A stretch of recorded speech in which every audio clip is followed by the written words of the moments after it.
Welcome to the Gottesdienst crowd, where we foster confessional integrity, liturgical preservation, and preaching that doesn't stink.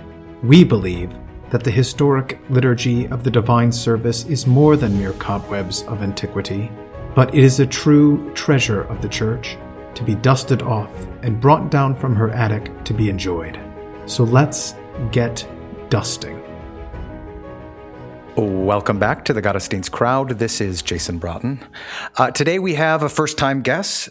It is the Reverend Dr. Paul Grime. He is the professor of pastoral ministry and missions at Concordia Theological Seminary in Fort Wayne, also the dean of the chapel there, and the co-director of the Good Shepherd Institute. Welcome to the Gottesdienst crowd, Dr. Grime. Thanks so much for inviting me. Yeah.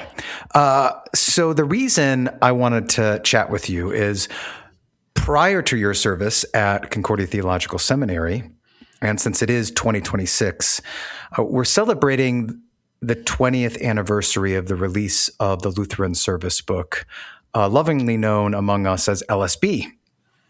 And you were, during that time, not only the executive director of the Commission on Worship, which has just recently been voted in at the 2026 Synod Convention to come back, but also you were the project director of Lutheran Service Book.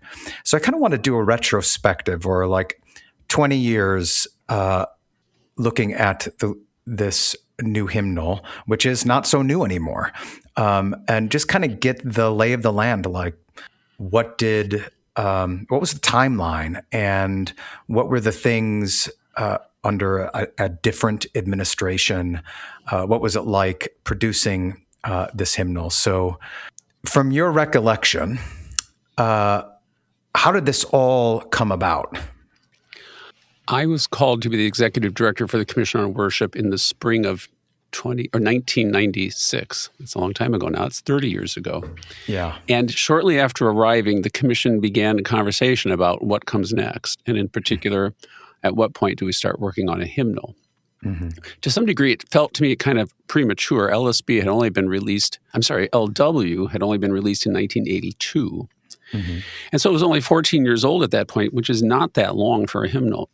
But Roger Patelko, who was the chairman of the commission at that time, he was also the English district bishop president. He made the interesting comment. He said, it's pretty obvious that Lutheran worship will never be a beloved hymnal of the synod the way TLH had been. TLH was published already in 1941, was used almost in every congregation. And Lutheran worship, by contrast, only reached a little over 60% of our congregations. And it was very evident from some surveys we had taken previously, and then also that we would subsequently do again, that it was probably not going to get much beyond that 60+% range. Mm-hmm. There was a clear percentage of congregations that it was obvious, were sticking with TLH precisely because they didn't like LW. And so his advice was twofold. One was that's probably not going to be much of an opportunity for congregations to continue to adopt LW. And secondly, he said, if we're going to do this right, we need to make sure we take a lot of time. And he just threw out the word a decade. So that would make LW then at that point 24 years old if that were the course of action that we'd follow. And so the commission launched the beginning of the project. First step was a supplement. Mm-hmm. We felt the supplement could do two things. One would be to provide especially some new hymnody that had not either been included in the LW that probably should have been, or also new hymns written since that time. So that would be kind of just an additional supplement for congregations to be using during that next decade. But secondly, it would give us the opportunity to kind of do a dry run on a small scale. What's it going to take to do a hymnal? And so that became a useful approach, although it was just a microcosm of the work we'd have to do for a full hymnal and all the resources that come with it. And that's Hymnal Supplement 98, that kind of grayish. Yes, that very carefully named book, Hymnal Supplement 98. We decided not to be fancy with the title. It was published and it was ready for use at the convention of the Synod in 1998. And so that Sunday morning when they arrived for their first day of full business, there was a copy sitting at every delegate's table. And we used that book throughout the week. And so it was a great opportunity to get, a pastor and a lay delegate from every circuit of the synod introduced to it, at least, so they saw they could take it home. And so that did serve as a kind of an intermediary function. I think in 1999, a survey was taken. So that's only like maybe 8-9 months after the supplement was available. There were about 15% of congregations had purchased it. Okay. So whether more actually purchased that eventually or not, I don't know. I know that surveys at that time showed that congregations had about 52% had some kind of supplement in their pews. So a lot of folks already had something else out there. So it was understandable that the supplement would not be utilized by everybody. But it gave an opportunity for folks to try some new hymnody. And also we were even trying to kind of give a foretaste of, or kind of signaling in terms of what we knew were some of the issues with Lutheran worship that we needed to address. One was kind of the complexity of the services. It was so hard to follow things, rubrics all over the place. So we really kind of redid the layout of the services in that book to try to show there could be a simpler way to go about this that people could figure out a little better. And then with the hymns, it was the accompaniment to the hymns that in Lutheran worship had just bothered a lot of people. They were written in a way that really was not conducive to playing very easily. And so we demonstrated through the supplement that indeed we had heard that complaint and we're not going to go the same route again. I do remember from Lutheran worship, because I was coming up through seminary before LSB was released. And whenever I was at a congregation for Lutheran worship, it did take some, it was a bit of a learning curve. It's kind of like a choose your own adventure service. Like if you're doing this, then jump to this page. And if you want to go this direction, then jump to that page.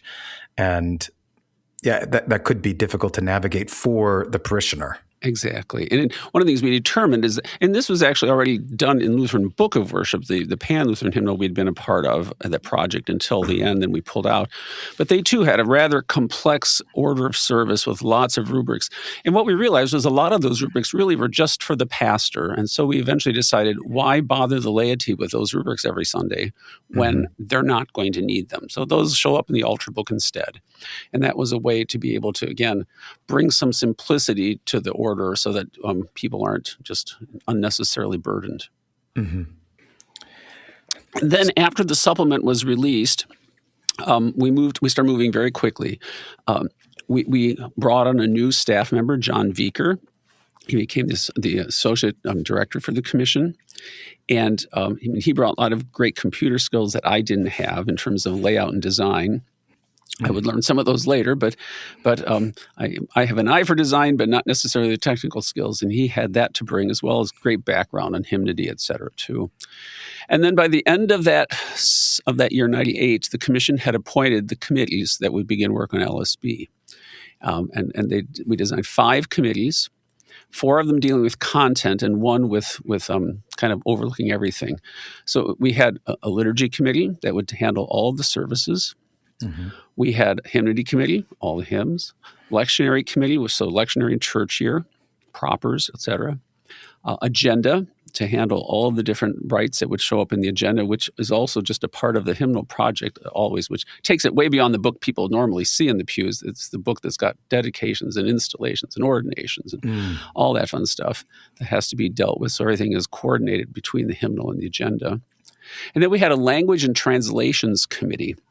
This was the 5th committee, and this committee was charged with kind of looking over everything and also providing guidance related to language, and especially sorting through issues of grammar, of style, content, consistency, et cetera. And they also examined Bible translation, because we knew that whatever translation we would utilize for the hymnal would more than likely become the de facto translation for the synod. That's what had happened with LW when they adopted NIV back in the early 80s. And we knew that NIV was probably a translation we didn't want to stay with. There were certain weaknesses related to the translation, some reform tendencies. And we knew that they were also heading toward a new version of the NIV, which would be gender inclusive. And we decided we didn't want to get caught flat-footed with that decision coming at us without having done our own work. So we did a very careful study of 9 translations, if I remember correctly, before settling on the ESV, which isn't a perfect translation either, but we felt that at that point in time it was served best the needs that we had. So between December of 98 and January of 99, all 5 committees had their first meeting. And we just kind of threw out on the table the broad range of issues that each committee was going to have to address. And we kind of just began kind of feeling our way through how would we begin, what would we do, and and how do we begin to tackle those tasks? Because each committee had very, very different assignments in terms of the type of material they were working with and how they would proceed on those scores. So this all started under Al Berry, right? Correct. Yeah, he was president when I was called to the commission, and then as we were moving forward at this point, he is still the president. This was the beginning of his 3rd term, in his last term. We began those meetings in early '98, and we pretty much decided we would meet quarterly, and it would vary in terms of when the meetings would land up. There wasn't always consistently going on, but over the course of the next 5 years, basically between those 5 committees and the Commission on Worship, I had meetings every other week for 5 years. Oh my gosh. So some weeks it was 2 meetings, 2 groups came in beginning and end of the week. During Christmas, other holidays, we had 3-4 weeks off with no one. But on average, it was constant. And it was, in some ways great fun, in other ways great horror, in terms of just keeping track, keeping online, everything on task. And each committee had its own unique personalities. There's no doubt of that, because individual persons are always unique in so many ways. We decided we wanted to keep the whole process light, not get it too bogged down with multiple subcommittees, et cetera. And so basically what each committee decided to do was to appoint working groups, kind of like task force, that would have ad hoc assignments that they would do, and then they'd be done, rather than like this committee is going to go on now for the next 5 years too, and this subcommittee is going to go on another subcommittee. And we found that worked really well, so that, for example, when we're working on the ordination rite for the agenda committee, if I remember correctly, Matthew Harrison, who was at that point he was a pastor at that point, still in Fort Wayne, and Herb Miller, who was a DP of Southern Illinois District, those two, maybe one or 2 others, were kind of appointed to be the subcommittee, or just the working group for the ordination rite. And once they had done their initial work and had taken it to the committee, then and they didn't even meet with the committee, if I remember correctly. They did their work, submitted it, and then the committee went forward from there. So it made it very kind of a light footprint, which I think was beneficial, rather than getting some Byzantine structure in place with so many different groups. The hymnody committee, for example, their first task basically was to determine, what from our previous hymnals did we believe would need to be retained for the new hymnal. When it came to the work of the hymnody committee, the task there was to determine, first of all, what of the hymns from the past would we retain. And this committee, among the others, is the one that really demonstrates the conservative nature of a hymnal, and that we hand on much of the tradition that has been given to us, these hymns that have been treasured for generations, centuries. So the committee went through all of the hymns in TLH, LBW, LW, and the supplement, and graded all of the hymns, giving the letter A, B, C, or D. A basically meant if there is not this hymn in the hymnal, it'll never be accepted, because these are just must-have hymns. The grade B was a similar category. We felt we probably definitely have to include them. Grade C was maybe, we don't know. And then D was probably not. And so when we tallied up the numbers, we had 450 hymns in the A and B category. So right off the bat, if we were looking at about 600 hymns, we didn't know what the number would be at that point. We had 3/4 of the hymns identified already. Then their task began the one of determining what version of that hymn would we include. Because, LW was produced in the age of updating language. That was kind of the mantra, update the language. And so you have 2 versions of a hymn. And now we decide which version will we use. And in some cases, the updating was done judiciously and worked well, so we might include that.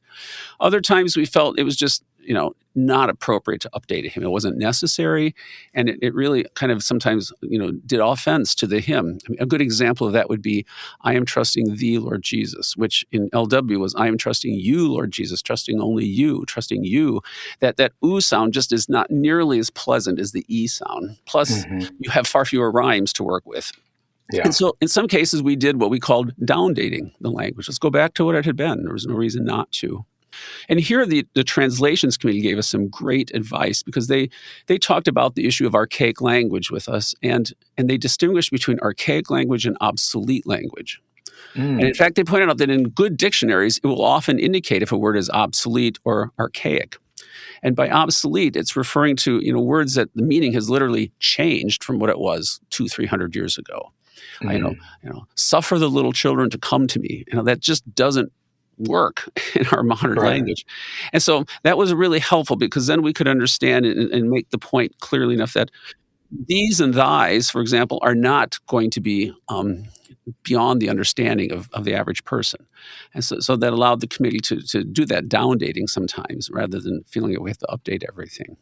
So, that committee was concurrently working on all kinds of other things, though, too, because we had to start looking at new hymnody that was included, looking at all the hymns that were suggested to us. We had mountains of materials, of things that people sent in, suggestions for hymns that we ought to include. And not a lot of that got included in the end of the day because a lot of it was just locally produced for a local occasion, and it just was not going to be something that would work for a hymnal that's going to be around for decades, serving a whole synod of folks.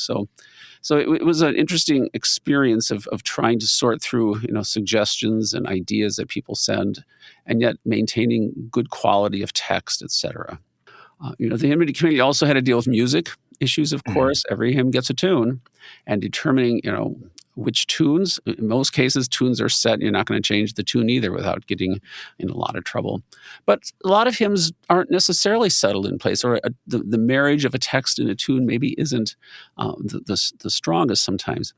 I've been doing some research recently from the 1940s and 50s, the aftermath of TLH when it was completed. And I actually ran across a letter that someone had written to Walter Bazine, who was the chairman of the Commission on Worship back at those days. And he was analyzing in TLH how often tunes got reused. So in other words, the same tune sung to multiple texts. And there are some pretty egregious examples of 4 or 5 times, even 6 times a tune might get used.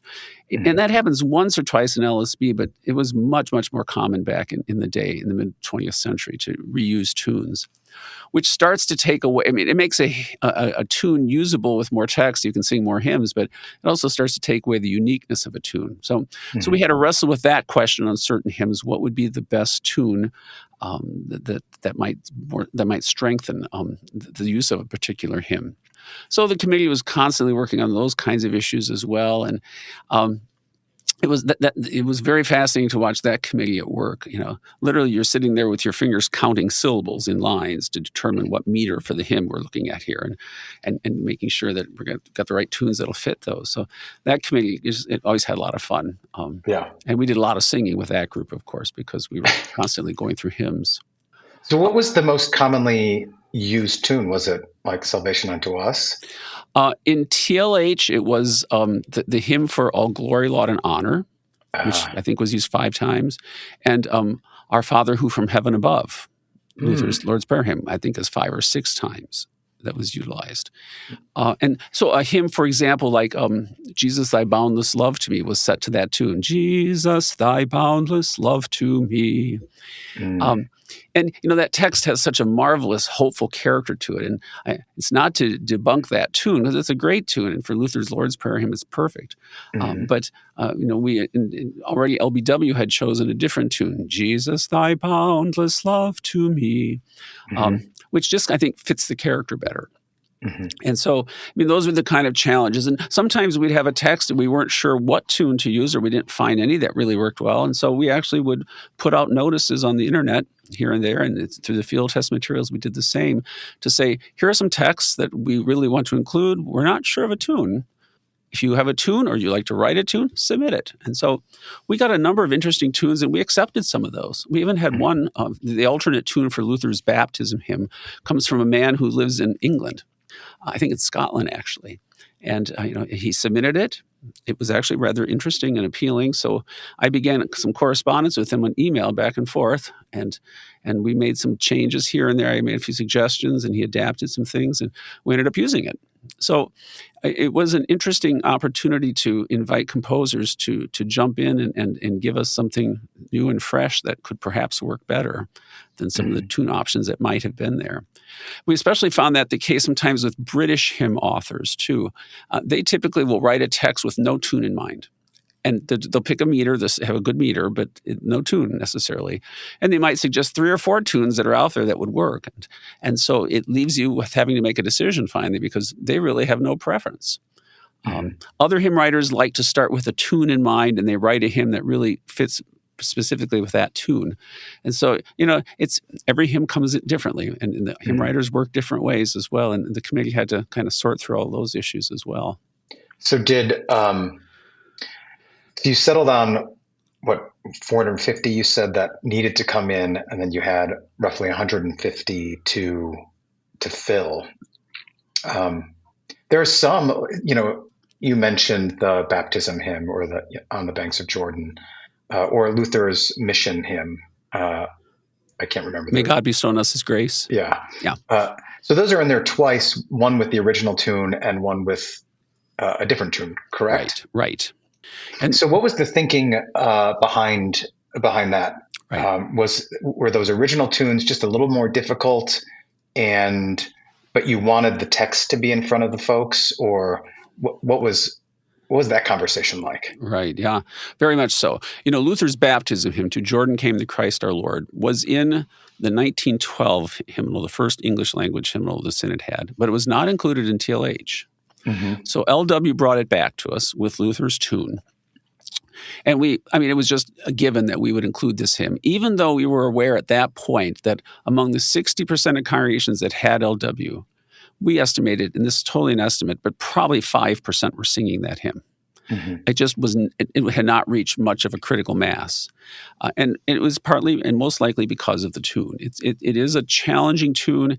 It's got a modal character. It's not even minor key like some people would say. It's not major, it's minor. It's not even minor. It's a modal tune that it just doesn't kind of resonate with our modern ears. Once you learn it well, it's great. But getting to that point, sometimes it's like you got to get over the hump. Or as one of the members of the hymnody committee said, the satisfaction to difficulty ratio is probably too high. It takes so much work to learn it that you just don't have enough impetus to get to that point. And so we felt that perhaps another tune that would have a little more appeal, and again, just in this case, it's a major key tune instead of minor key, might make the difference. And some people might at least sing the hymn if they could use that tune instead. As it turned out, that meter for Luther's baptism hymn is the same as the meter for that mission hymn, his Psalm 67 paraphrase. Hence, we use that same alternate tune on both of those hymns, which means that you learned that tune and you got both of those hymns now under your belt, which kind of makes it even a little more bang for the buck, so to speak. Gotcha.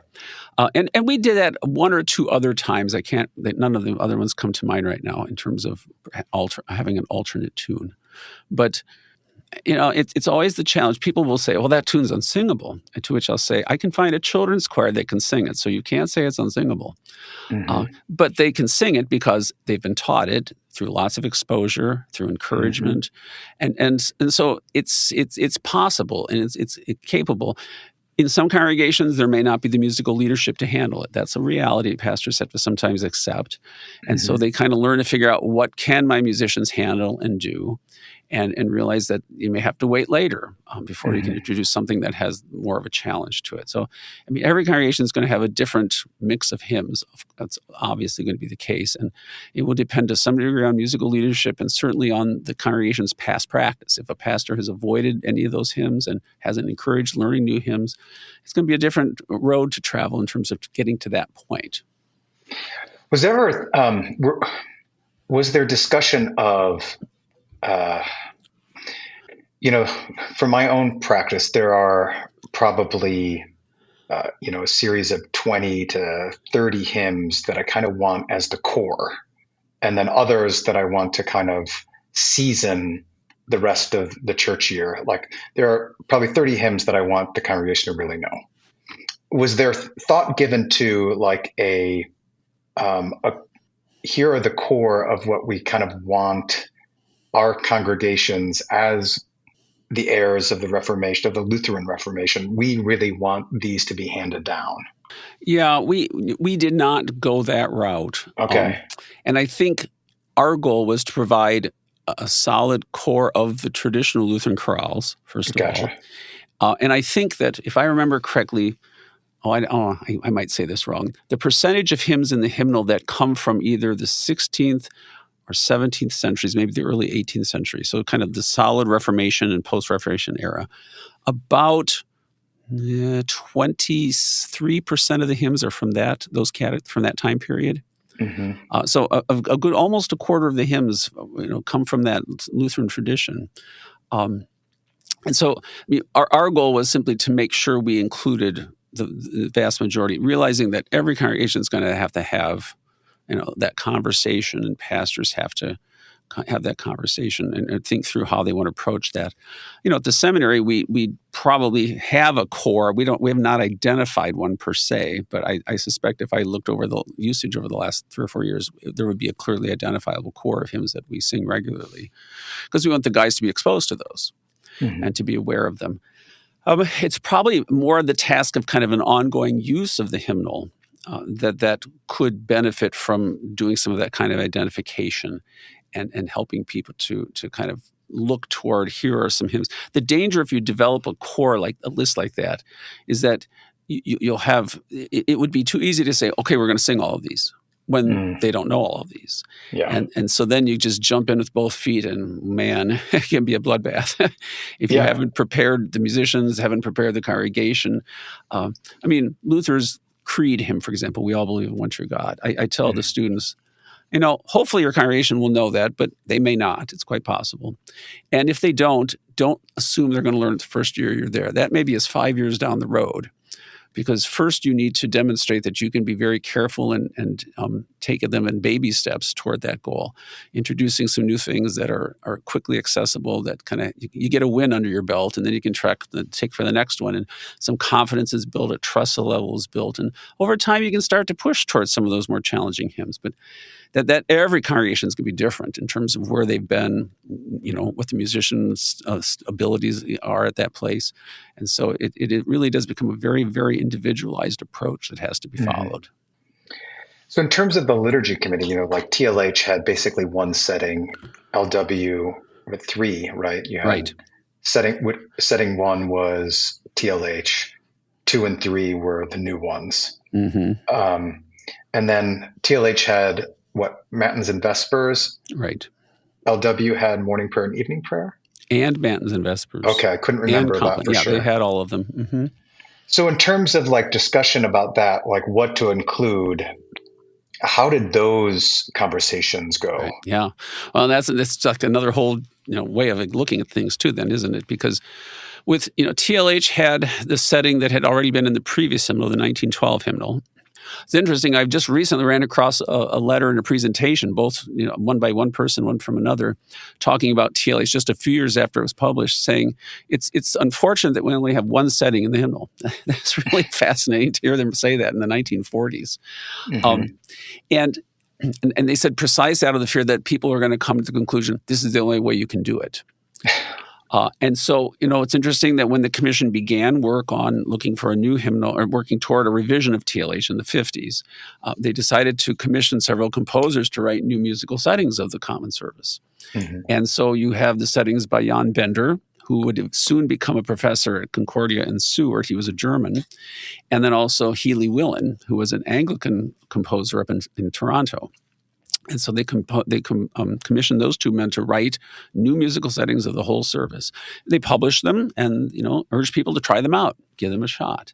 And precisely, in fact, in the introduction, Walter Bazine, who's the chairman of the commission, says, why would we not have more settings than just the one that's in our hymnal? And he says, the Kyrie in Lent is a very different Kyrie than the Kyrie in Easter. Maybe our ears ought to hear something different when we sing the Kyrie in Easter. So it was interesting. And, pointing to the fact that in the history of the church, there are all kinds of musical settings, usually sung by choirs, of course. Mm-hmm. So people heard these services with all kinds of different tones in their ears as well.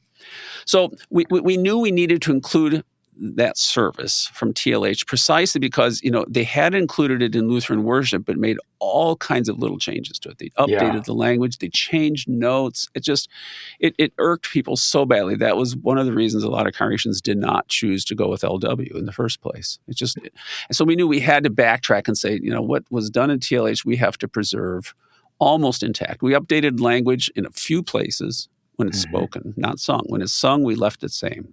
But otherwise kept that service pretty much intact from what TLH had. So that was a given right off the bat. We will include the setting from TLH. Because 60% of congregations had LW, most of them had been exposed to the new musical settings that had been prepared in the 70s for Lutheran Book of Worship and then Lutheran Worship. And especially setting 1 was the one that we assumed we knew we'd include. And because it showed that among LW users, 78% were using that setting. So a good portion of the synod. And pretty much in those days, any kind of convention you went to, an LWML convention, LLL convention, whatever, they were singing those settings. And so even people in TLH congregations knew this as the feast, for example. They were running into it here and there. We did not plan to include setting 2 at first. It was only being used like about 15% of congregations. So it was a much smaller number. Instead, we decided to we actually sponsored a competition. We wanted people to send in new settings of the divine service. And we had 72 entries. I mean, it's kind of a crazy number. And we're talking about everything from Kyrie all the way to Nunc Dimittis and Benediction, everything. And we went through those. It was a blind competition. The committee did not know who the submissions were from. We whittled it down to 3. And then we worked with those 3 composers and spent a lot of time with suggestions. This is nice, but I'm not sure congregations can do this, and musical things that we started pointing out. And each of those composers, fine composers, well-established composers, were very willing to listen to our suggestions. And so they made adaptations, adjustments. And so this was then leading up to 2002 when we were doing our first field test where we were sending materials to all congregations, literally in the mail, the old days. And we included all 3 settings. We included a CD which had recordings of all 3 settings. We had gathered some choir members from churches in the St. Louis area, and we spent a Saturday recording those 3 settings. That same summer, 2002, we were having our first national worship conference. It was at Concordia in Wisconsin. And we had divine service on 3 successive days and sang all 3 settings, which I would never recommend a congregation do. And that's suicide. But with all these pastors and musicians in particular that were at this conference, we were confident they could handle all that music. And then we urged people to use those settings over the coming year. I don't know that any 3 setting of the 3 got an overwhelming thumbs up, like, oh, we got to have this. This is just the greatest thing since sliced bread. And in the meantime, the commission had changed its makeup somewhat because of a new administration that had come into office in 2001. Those commission members began to ask the question, should we perhaps not be including setting 2 from LW? Because the point was made, which I was not aware of, that most of our churches on the East Coast had learned that setting and not the first setting. And the argument was made, and I think it was the right one, is that at the end of the day, when people pick up this book, we want everybody to find a service that is home for them, that they don't have to say, we've got to learn everything new now. And so if your congregation's been using setting 2, here it is. If they've known setting 1, here it is. If you've still been a TLH congregation, here it is. And so ultimately, we decided not to include any of those new settings in their entirety. We did choose 1 piece from each, one of the Sanctus settings, hymn 961, and then 2 Agnus Dei settings, 962 and 963, come from those 3 trial settings, which we aptly named settings X, Y, and Z as their name, since the composers at that point in time were still anonymous. You can look at those hymns now and see who the composers were, but it was it was a fascinating experience. I mean, if anyone's ever interested, you can go to CHI, the Historical Institute, and there's one of the 18 boxes of archived materials for LSB has all of those settings that were submitted, all in a big, I think it's in 2 boxes, all that music that we had to go through to examine that. We also then felt that the setting that we had done for the supplement had some merit. I mean, it's based on the same concept as Luther's German Mass, where he provided some hymn versions of some parts of the service. Mm-hmm. And so we just use modern hymns and hymn paraphrases of the Gloria and of the Sanctus and of the Agnus Dei, the Nunc Dimittis. And we felt, I mean, some people consider that to be a light, L-I-T-E service. And there's no chanting, for example. We felt that service probably had merit, and it was specifically for this reason. Congregations that had not been using the liturgy much at all for the last 10, 20 years, that this might be an entree back in to use of a regular setting. I mean, how so you accurate? mean congregations that were kind of making their own Correct. That were liturgy either had each kind of week? dumped this file, they weren't using the hymnal anymore, they were using screens and just kind of putting holy, holy, holy in for a sanctus and praise to the Lord the Almighty for a praise, hymn of praise, etc. That this might be a way for them to work their way back. I mean, it's the full liturgical text. It's got all of the dialogues that go out throughout the service, etc. Setting 5, which is based upon Luther's German Mass, but also using elements of his Latin Mass, his first revision of the service, to try to bring together a full order of service that can be utilized by the congregation. Those settings then are followed up by services for morning and evening prayer.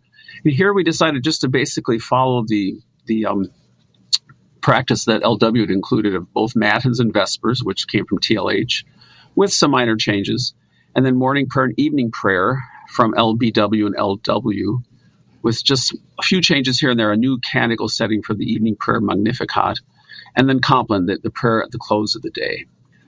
Those are the major services that were done by the liturgy committee. And with each one, we worked constantly to iron out details related to rubrics, instructions for the pastor, trying to make sure that the services were laid out very carefully. And that was one of the benefits, I dare say, that we were able to make use of, and that is desktop capabilities of publishing.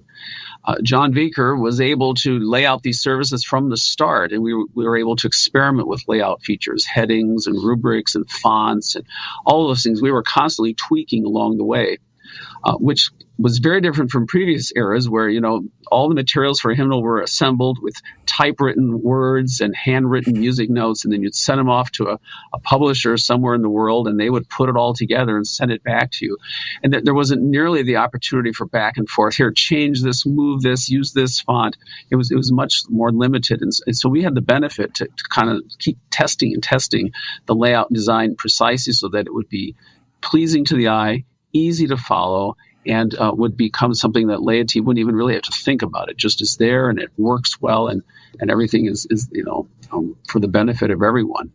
So you had mentioned that, kind of maybe midway through, you had a change in administrations. How did that affect overall the... Right. Yeah. The commission was appointed solely by the president of synod in those days. He appointed all 7 members of the commission. So the 7 members who were there when I first arrived continued on. A couple of them went off the commission in 1998. I think they had reached their term limits. So in 2001, when President Barry had died in office, a few months later at the synod convention, Gerald Kieschnick was elected president of the synod. And so he had the responsibility of appointing members of the commission. And I sat down with him. He asked me to come in, and we talked a little bit about the commission and what sort of needs we had. But I had no idea exactly how he would approach this task of appointing members. He chose to reappoint 2 members and 3 members. He chose not to reappoint 2 others, and then replaced them and the 2 who were term limited with 4 new members to the commission. So effectively, the commission changed hands there in 2001. Mm-hmm. And things could have gone very differently. I mean, that commission could have chosen, for example, to change the makeup of all the committees for the hymnal. Mm-hmm. They didn't. They left the committees intact. They did add themselves to various committees. So one member went to the hymnody or the liturgy committee, one went to the lectionary committee, etc. But they chose not to make wholesale changes. They could probably slow things down a lot, but they chose not to. I mean, the convention in 2001 had agreed to the field test proposal we had submitted, and the resolution stated that we would bring a proposal for the final hymnal to the 2004 convention. So we had convention mandate to keep going. Mm-hmm. But they really did change the procedures to some degree and affected a very carefully designed process for reviewing materials and approving materials. And one of the members of the commission was a businessman by trade, and he developed a flow chart that when he presented it to us to say, this is kind of how we're doing things, I was kind of aghast, like, oh my gosh, this looks complicated. I mean, I knew we were doing it, but it really demonstrates a lot of detail in terms of the process, because you have committees doing their work, the commission approving their work, it all goes to doctor review, and doctor reviewers can say, this isn't quite right, you need to look at this. Comes back to the commission, might go back to the committee. I dare say the doctor review process went really well, because at the end of the day, we only had a few cases here and there where there was an issue that was raised. And almost every case we could explain exactly why we were doing what we were doing, and the reviewers were usually satisfied. I think there were one or two times we had to challenge a reviewer's decision. But that was, given the size and mammoth scope of this project, that was pretty amazing. Mm-hmm. But this new commission, they really wanted to look at everything in detail. And so they reviewed everything. And that tended to slow things down a little bit, created sometimes some confusion and questions and uncertainties.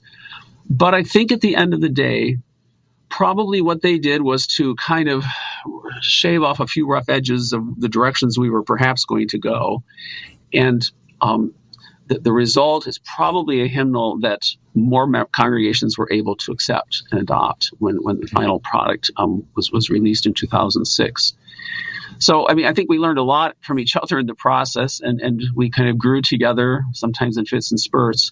But it did force us to have to figure out how to produce a hymnal for the whole church. And probably that was no more a challenge than when it came to issues related to contemporary worship, newer forms of congregational song, and what of that might be included in the hymnal. And even at the same time, and I can make this comment, is that President Kieschnick would occasionally make a public statement to the effect of, do we even need a new book? And that was kind of a constant question. I dare say the members of the commission that he appointed said we did. And they were very fully committed to making this a good hymnal and wanted that to happen. And as we had to kind of give it a reason, a rationale for what we were doing, and helping people to understand that a hymnal very much is kind of a public statement about, this is what we believe the church's sung confession should look like. Mm-hmm.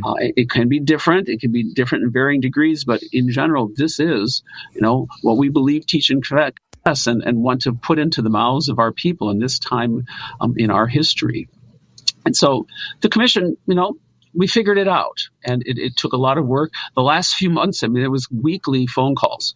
We had a conference call with the commission members, a conference call with the hymnody committee, back and forth, sending materials back and forth for final approval, and questions raised by the commission, responses given by the committee. And it got a little precarious those last few months before we had to submit everything to the synod for the convention approval. But we got it done. And I have to say, we all figured out how to be good churchmen in the process. And with all the bumps and bruises that might come with that in some cases. Yeah. So, with anything that's kind of been done by a committee, there's, every member kind of has his wants. What was the conversation like in the various members of the committee pushing one way or another? We want to go farther with, say, having more Luther hymns or TLH hymns, or we really don't want this kind of service. What was the vibe, so to speak? Oh, good question. I'll put the vibe this way. I work my way backwards. At the end of the day, it's usually a meeting, usually a day and a half for meetings, sometimes 2 full days. But at the end of that full day, we would go out to dinner. And it was kind of always fun finding different restaurants to take these committees to. And on the Synod always had the position that, people are giving of their time, traveling and everything else, that, we'll at least treat them to a decent meal. But it was very common at these meetings, and the commission included, where we didn't always see eye to eye, is that by the time the waiter comes by and says, anyone have dessert? We're kind of full, but we'd like to try. We'd usually order 2 desserts and then literally would pass the plate. We'd get 7 forks, and we'd all have a taste of this dessert and all have a taste of that. So we had common desserts, which would suggest that, even though we didn't always agree, we were able to get along. And I think there was a lot of value to that experience that we would have when we would just go out at the end of the day to have our dinner and our dessert. We all had to swallow our pride now and then. I think everybody learned in the process and had their eyes open to some degree to realize, not everybody thinks the way I do. And we were able to learn to respect each other. I do remember early in the process, I had to remind a few committee members, we're doing a lot of communication via email, and email is notorious, as is social media now, for not being able to read the nonverbal cues. And a few cases I suggested to a few of the committee members, if you're writing a response to someone, maybe don't send it till the next morning. Sleep on it, reread it, and decide, is that exactly how I want to say this? Because, 1999, for example, email is not new, but it's surely not what we've gotten used to it being now. And so everybody's kind of learning a different approach, or how do you make this work? It's kind of interesting how one communicates when you don't see each other face to face, which had its blessings. I mean, to be able to send attachments of materials to these committee members was just a godsend. If I'd had to print everything out and throw it in envelopes and send it off in the USPS, it would have taken so much more time. To be able to take a document, make changes to it when the committee's done some revisions rather than having to retype the whole thing again. All of those were marvelous, gifts we had in terms of technology. But we had to, at the same time, especially with the communication, we had to make sure everybody was on board. I even reminded the members of the committees who lived in St. Louis. We had some seminary faculty from the St. Louis Seminary, CPH representatives. I had to remind them, when a committee meets, you need to be present the whole time. It's kind of tempting when you're in town to say, well, I'll teach this class, then I'll come over. Or I've got a couple things in the office to do first, then I'll come over. I had to tell them, these other committee members, they're far from home. They don't get that luxury. You need to show them the respect of being here full time, being fully involved with this. So, just kind of that in general, just learning how to be good neighbors with each other was part of the task. And with the differences of opinion, nobody on the committees was fully satisfied when the hymnal was completed, nor was I. That's just not going to be the nature of the beast. But I think they all learn and realize that one has to kind of stop and step back and say, well, for the sake of the church, it can't be just what I want to do, because that usually isn't going to be the wisest course in the first place. And secondly, we all have to figure out how to make this work together. Yeah. So that raises a couple questions for me. One is, when you're looking at LSB, what do you see as the trajectory that it's putting forward for our future? In terms of, the Commission on Worship was just reestablished, and basically, what are the things that this newly formed commission should be thinking about in terms of, you just admitted no one was absolutely completely happy with the end product. I don't want to say happy, but they're all give and takes along the way. What kind of trajectory does it set for the future of the synod in moving forward? Yeah, good question. Two thoughts here. The task we had at hand was to produce a denominational hymnal. In most cases, for any church body, when they're producing a hymnal, they're replacing a previous hymnal. We had the task of having to replace 2 hymnals. Because we had a clear third of the congregation still using TLH. And so that presented rather unique challenges for us, rather than just saying, well, we'll take this most recent hymnal and now update, change this and that and be done, to have to meld 2 traditions and really some clear contrast between those 2 traditions. So it was really an interesting challenge we faced. As long as we avoided the pitfalls of LW, we knew we'd probably do okay. But the goal is doing as best we can to do more than just okay, so that the hymnal would become a hymnal that was recognized as kind of the hymnal of the Synod.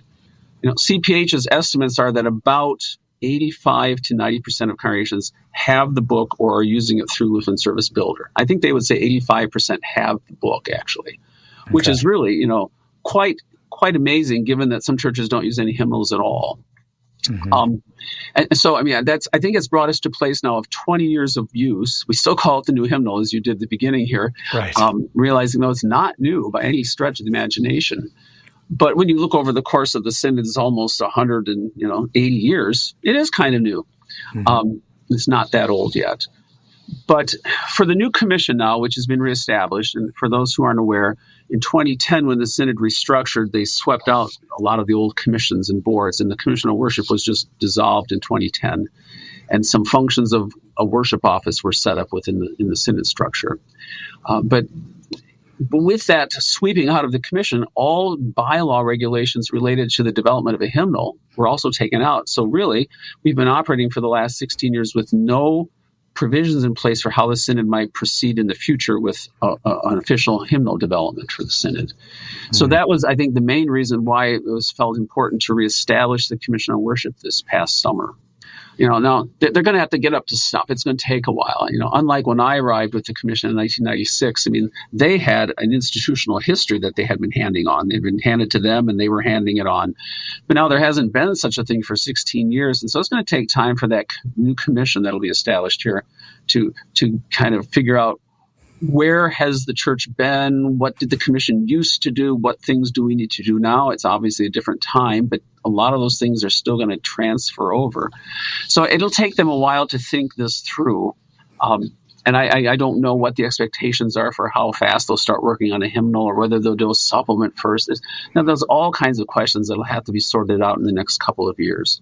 I would think this first triennium for the commission will be just, getting to know each other, figuring out what are the big needs we have. There's a big worship conference planned for next summer in Mequon. So that's going to be kind of high on the agenda right now for them and all the work that they're doing. But it will be the same question when it comes at some point to say, how do we proceed forward, especially if we're looking 10, 15 years down the road toward a new hymnal. And I think one of the things, as I muse about this a little bit, it's going to be different in so many ways. And just from this perspective, I'll address it. I know compared to where we started 30 years ago with this process, there is so much more information we now have at our fingertips. Whether it's that massive translation of Paul Graf's book that details all the dissolution of liturgical practices in the 17th, 18th centuries that was just published by CPH recently, or the hundreds and hundreds of digitized copies of manuscripts of texts that are now available online that were never available before, unless you went to a library somewhere in Europe and dug it up out of an old rare book room. There's just such a massive amount of information. Translations have been done of all kinds of hymns we never had in English before. The commission that works on the next hymnal is going to have just, exponentially more work in terms of having to sort through what's there and deciding what's important to keep and what's not. And it'll be a massive undertaking to sort through some of those things. What needs to be preserved that we've kept? What are things from the past that we've unearthed that, hey, we ought to consider this? What are new things that have been written since, even since LSB has been published? We included a fairly good number of new hymns in the hymnal, and we felt that we had at this point in time the ability to do that. But, when the Synod first moved to the English language for worship back in the early 20th century, they had to rely mostly on translations already existing, and those translations almost inevitably came from Anglicans. Who had translated all of Luther's hymns, all of Gerhardt's hymns, lots of other hymns from the Reformation era, as well as early church Latin hymns they had translated. And beyond that, those translations of those German hymns, they then also relied on these hymn writers from other faith traditions, confessions, to adopt many, many hymns that came especially from Anglican and Methodist backgrounds and whatnot. At some point, I think we have to be able to step back and say, maybe some of those hymns which have been handed down to us for the last 100 years, some of those maybe we don't need to include God moves in a mysterious way, for example. I just bumped in that hymn the other day. It's got some interesting thoughts, but just even that first title almost makes it unhelpful. And so I think the commission is going to have to sort through some of those questions, but to realize that in the last 50 years, hymn writing has really kind of taken on a new life of its own, with English language hymn writers writing idiomatically, good hymns, and in many cases, some very, very fine theological expositions. Lutheran hymn writers, which 100 years ago, we really didn't have English language hymn writers. And so it's a new era in that sense of trying to sort through the volumes of materials that have come into existence since. We've got to sort through all of that to figure out what will be the best to hand on for the next generation. Yeah. With the ability of electronic, distribution of materials, like through Lutheran Service Builder, one could put all kinds of stuff in front of the congregations. But I don't think it will benefit us to say, well, now here are 2,000 great hymns. Here's 1,000 just from the Reformation era, all now recently translated. Just use any of those, because then we're really going to start to lose a core. And we won't necessarily have a whole lot that kind of binds us together anymore if everybody's picking and choosing from this massive quantity of hymns. So I can't tell the new commission where they're going to go. I don't have any idea where they will go, but it's going to be an exciting opportunity, but it's going to be, I think, challenging in some ways too. And everybody will have to kind of start fresh and start thinking carefully about how to approach that challenge. So as a kind of follow-up to that, were there any things that you really wanted that you just didn't get? Wow. I couldn't name a particular hymn, I don't think. Yeah. I mean, there are probably a few I wish, in the process of not including that I wish we had, but that would be a very small number. There are a few things in the book I wish we hadn't included. I mean, everybody can point to those as well. Sure. And that's what one of the students will say, well, I can point out 10 hymns we could drop. We could put more psalms in. We'll drop these 20 hymns. And I'd say, yeah, it's easy for you to identify the 20 hymns you would drop to make space for more psalms, but that's not the 20 hymns the commission would have chosen. And that reminder about the challenge for compromise, and in the right sense of the term compromise, not to compromise our teaching, our theology, but to realize that there are multiple expressions that are valid and useful, but we won't always all agree, because we all kind of gravitate toward different things. I think the thing with the hymnal I was pleased with at the end of the day is the design and the layout. I think we came up with a very fresh, clean, and eye-appealing hymnal that is just well designed, and that is easy to use. Even the numbering system that we decided to follow, where you basically have one set of numbers for the entire book. Previous hymnals, we have 3 sets of numbers: numbers for hymns, numbers for psalms, numbers for the services. And to have simply gotten rid of that, in some ways that was a daring move we made, but we tested it enough and talked about it enough that at the end of the day, the hymnal is, I think, utterly usable by anybody. They don't have to think very hard at all where to find things. So I think I was especially pleased that those types of things came out really well. And I am confident that in the future one could do the same. But you have to be careful. It's easy to start, adding things here and there that can end up making things more confusing than helpful. And that's, again, where the time factor. We had lots of time to test these things and try it out. And that's really important. I would say for a commission, don't ever try to rush this project. And it's okay if a committee comes back at their next meeting and reverses the decision from the previous meeting, because they've had time to think about it. And that time has allowed them to talk to people and realize, maybe that first decision wasn't so good. So quite often our committees felt like they were being very inefficient, but they were actually testing the waters, so to speak, which I think produced a far better product at the end of the day. So do you think you'd be up for being on this again, or? I think I need to go into hibernation. Yeah, I don't think it would be helpful. Okay. I mean, it could be my wife, first of all, might not let me get near it. So let's start with that. But I do think that it's another generation. I'm getting old enough now that I need to just I'm happy to offer thoughts, if people ask, and give some comments and advice. Even if the reminiscing like we're doing here can hopefully be helpful. But I mean, like right now, my research has been in TLH. I kind of find it fascinating to figure out what they were doing almost 100 years ago, 90 years ago. and the fact that they weren't always getting along, and committees were being kind of pushed to the side and their advice not taken. I mean, I find that kind of fascinating. So I think I'll just force myself to focus on that kind of research, and if that can be beneficial for folks in our current age, that'll be good enough for me, probably. Well, thank you for your service to the church, Dr. Grime. I don't think I ever had you in class. I was already graduated by the time you arrived. I was working at the seminary, but you were around. You were bringing in new students. Yeah, we're trying to. But thanks for your service to the church, your work on this project, and blessings to you with your continued work at the seminary. Well, thanks so much. Appreciate this opportunity, and all the best to you as well. Thank you very much. Take care. All right. Thanks so much. Bye-bye.